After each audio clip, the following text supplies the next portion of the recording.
Magandang gabi sa atin lahat.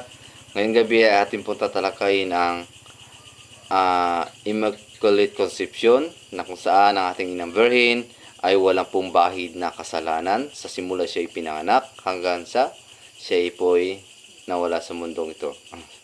Kaya ito ay ang kalinis-linisang paglili sa mahal ng Birheng Maria na kanyang inang si Santa Ana.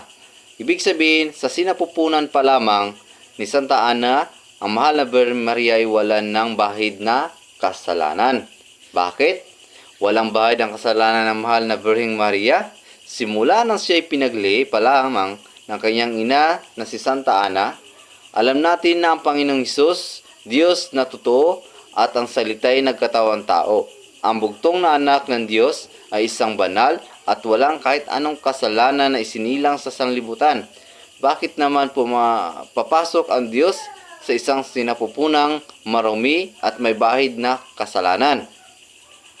Ayon po sa ating Catechism of Catholic Church, number 491, the Most Blessed Virgin Mary was from the first moment of her conception, by a singular grace and privilege of the Almighty God, and by virtue of the merits of Jesus Christ, Savior of the human race, preserved immune from all stain of original sin.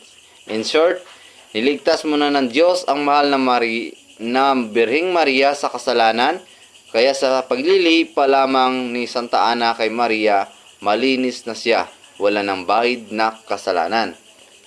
Kaya nga napaawit sa galak noong ang mahal na Birheng Maria.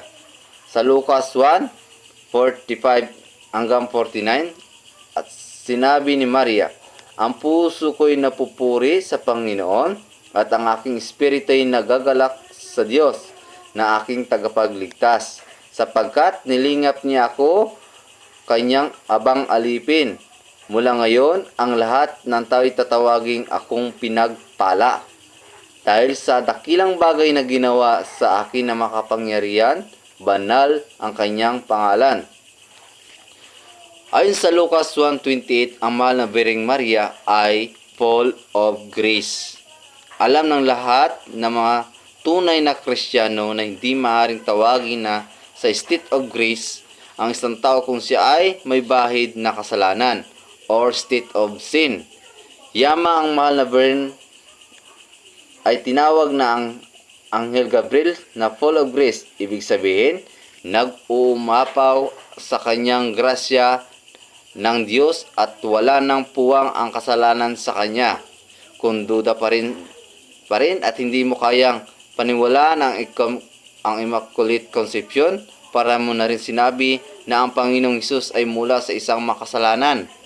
Malinaw pa sa sikat ng araw, ito isang payag na pumusong o blasphemy.